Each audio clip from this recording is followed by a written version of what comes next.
Hello everyone, it's appleminte and welcome back again to my channel. As always, I post a new video every Friday, so if you're interested in art-related videos, please consider subscribing. So for today's video, I'm going to do a tutorial. A lot of people have asked me questions on if I have tips on using Copic markers. I've done some tutorials on choosing colors and how to choose your first sets of Copic markers, but I haven't done one on blending or how I color with them. So I'm going to try to share some of my tips and some of the things that I do. First of all, this is my case. I know it's really ratchetly put together, like literally you can see the tape and it totally moves, but it does the job and it holds everything together. I made this out of an old wine box like a year ago, so it's been holding. And I sort everything by color for the most part. For now I have these, my refills are in here, so I need to find a better spot for them. I want them to be standing up and not on their side. But typically when you're storing Copic markers, or markers in general, you want to store them horizontally. The reason for that is because if you keep your markers standing upright in an upright case, the ink will tend to kind of sit down this way, and because there's two nibs, it'll kind of go to one end. And I've had some markers that I've had for a while dry out on me, you know, and just because I haven't touched them in a while, and one side of the nib will be like super chalky and messed up, and the other end will be dry. I've had that happen. It doesn't happen often, but I've had it happen. So I try to keep my markers horizontally because it improves their shelf life. So yeah, this is how I keep my markers. Next, I'm going to talk to you a little bit about paper. So choosing the correct paper actually plays a huge role in how your Copic markers will behave. So right here I've got my basic sketchbook. This is from Staples. It is not a high quality sketchbook by any means. It's just really basic paper, very similar to printer paper. So let's pretend I'm coloring with my two colors here and I want to just color something in. So typically, you know, it works okay. You can see the graininess of the paper showing through, but if I really start blending, and blending is where layering happens a lot. You're gonna go over things a few times sometimes. As you can see, it's not the best at blending. Let me zoom in there. So I'm just gonna go over it a few times, and what starts to happen with this kind of basic printer paper is once I have the blending amount that I want, it's going to bleed right through. And that can be helped by putting another sheet of paper underneath just to catch the extra ink. But it's also very grainy, and it's just, this paper isn't that great, and it doesn't blend, or the colors aren't as vibrant as they would be if I used paper better suited for markers. So the next paper that I have here is the Arteza marker pad. This one is 60 pounds and 100 GSM, I think that's what that is. So that's something you want to look for when you look for paper for markers. You want something that's got not too heavy of a weight, but not too light of a weight. Typically, the lighter the weight of the paper, the less ink it can hold. But the higher the weight of the paper, the more ink it holds. And with that, you run the risk of your ink really being sucked into the paper, so you end up using more ink than you would need to. Or it might be more difficult to blend because your colors are just kind of getting sucked in and drying really quickly, and it's kind of hard to blend at that point. This is specifically marker paper, so very, very, very smooth paper. It almost feels, I don't know, it's hard to describe, but as you can see, let me zoom in for you guys. As you can see, it's a lot smoother in color. It's all kind of one flat color, whereas before everything was kind of grainy and it was really easy to see right through the paper, and the color was uneven. So this, my color is still kind of wet and shiny, and I still have time to go back in and do a little bit more blending. So this one, because it is marker paper, does not it did not go through the paper. It's kind of got a sheen on the other side, but as you can see, it blended quite nicely after a few passes. So definitely something worth taking a look at. This one's not that expensive. Like I said, I don't have a lot of experience with this paper, but it's definitely not bad if you're starting out and you want something inexpensive. Last but not least, this paper is the one that I will typically use when I'm doing commissions. This is B paper. You can find it, I think, at any art or craft store. This is specifically marker paper. I know a lot of artists also use the Express It blending card for Copics. I've never owned it before, but I've heard a lot of great things about that. So I think that one's a little more expensive than this paper, but this paper is definitely pretty good. It's 110 pounds and 180 GSM, whereas the other paper we were looking at was only 60 pounds and 100 GSM. So this paper is a bit thicker, and you can definitely feel it as compared to the other one, but it's still very, very, very smooth. So yeah, it is very shiny, and when you put the marker down initially, you can kind of sometimes hear that little squeaky noise. That a lot of the time comes from the marker paper itself. So this, as you can see, is already doing its thing, and I'm gonna keep going kind of over it and letting these two mix. So the problem with this one, I will say, it doesn't have that other film on the other side. So this might happen. But if that happens, all you need to do is just, like I said, put something underneath it. I found that I like using this one when I do my marker drawings. However, it's definitely not perfect. It still does bleed, even though it says no bleeding. But it's kind of like a mid-range paper, I'd say. Express It blending card, I think, is the best you're going to get when you're looking for paper from Copic markers, but this is the most I've used in my experience. Yeah, let's move on.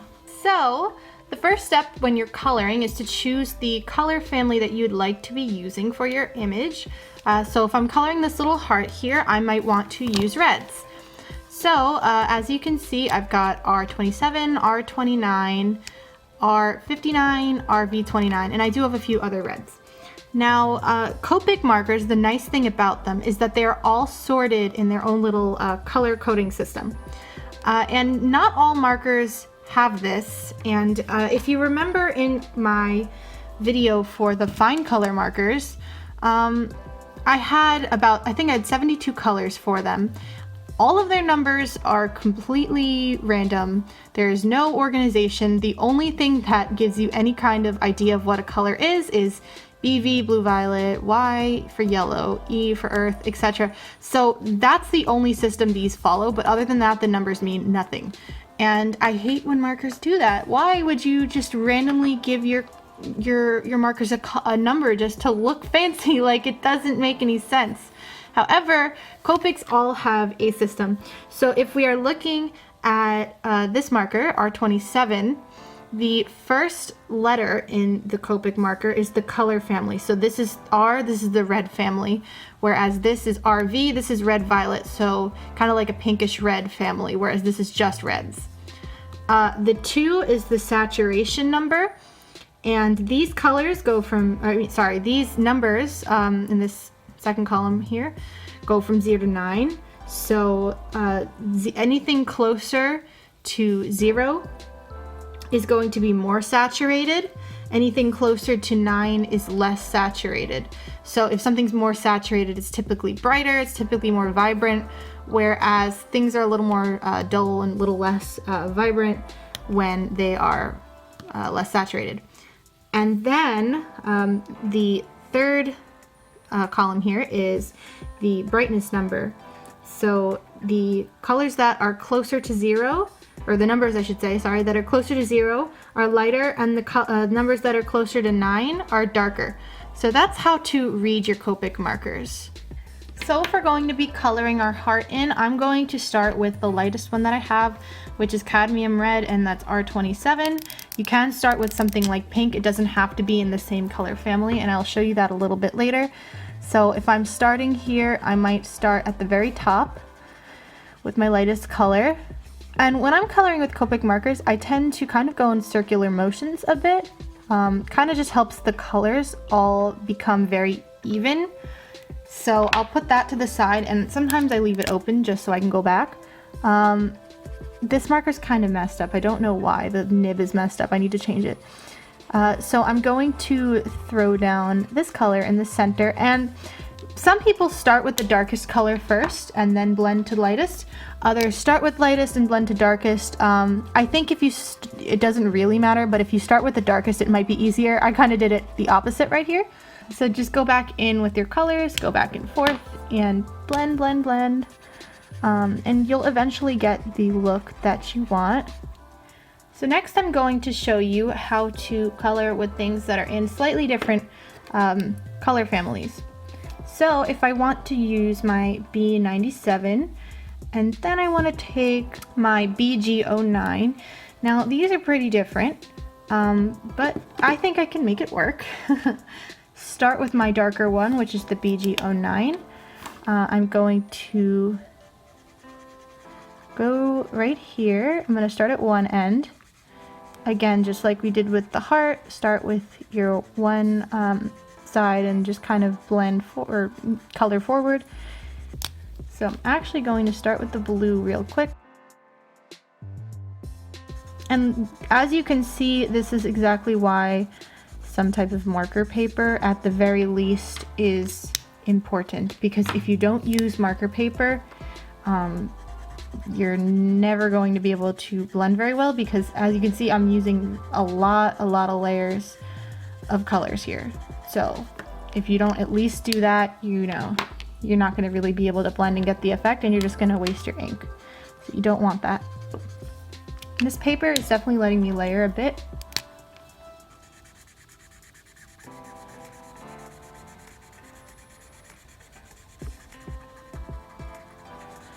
Okay. So I think I got a pretty good, I'm just gonna go over here and just even out everything. So I think I got a pretty decent fade, but yes, this was BG09 to B97. Now for this last square, I'm going to go in, not with this color, I'm going to go in with my red. Then I would love to do a transition into orange, and then followed by a transition into a golden color. So I want to see if we can get a nice yellow or red to yellow fade using these three colors. Starting with the red, and I'm going to go, keep in mind how many colors that I'm going to be blending. So I'm blending 4, so I'm going to go about 1/3 to 1/4 of the way. Then I'm going to take the next darkest color, which is my cadmium orange YR07. So any of the orange colors are going to be listed YR. There's no O for orange. Sorry. But yeah, gonna try to blend that out. And as you can see, there are a little bit of a bold difference there. So I'm going to take this red right at the edge, and I'm going to go really quickly pass over that. And then again with the orange. So that'll kind of help it to do its thing. And again, circular motions kind of moves the ink around a bit. I'm gonna go back there again, but I would like to start with the next color, which is YR04, which is a goldeny orange color. So I'm gonna put it down here, and then I'm gonna start blending it right over here, and I'm definitely gonna need more of that other orange. So typically when you're doing this, it's easy to keep your caps off of your markers and just kind of keep them close by, so that you can take your marker and quickly go in there, because this is one of those things when you're blending that you're kind of going back and forth a lot between your marker colors. So it's kind of a hassle to close them, put them on the side, reopen it. But, and now I'm going to take Y17, and I'm gonna just start going right here. And then I'm gonna do the same thing again like we did before with the lighter orange that I have, and blend it on top, and then go back with the yellow again. And then sometimes I take the very lightest color and I kind of just blend them all one direction. They were already kind of doing their thing, but sometimes that helps. As you can see, it's not completely perfect because I didn't go all the way, but that is kind of the idea when blending with Copic markers. You want to work quickly, because if you let it sit too long, sometimes it has trouble blending, and it's better just to move fast. And try to pick colors. It's easier to blend with colors in the same family because they get along better and they all kind of fade into each other in terms of their tones of the actual markers themselves. But it is possible to do a fade with markers that are not in the same color family. So yeah, that is my tips on blending. I hope that this helped you in some way, just kind of get an idea of how I do it. Now I know I'm not perfect, but this is just kind of the things that I keep in mind when I'm using my Copic markers. So yes, the things to keep in mind that are important are definitely the paper, which plays a huge role, having markers that work well together, and a few different shades maybe in each marker family. Don't feel overwhelmed to buy all your markers all at once. Sometimes it's about building your collection over a long time. That is definitely what I've been doing. I've been building this collection for years, and then last year I splurged and got a 72 set to add. So definitely work on your collection and you will improve over time. So thank you so much for watching. If you have any questions, write in the comments below. I will try to answer as many as I can. So until my next video, I will see you all next time. Bye bye!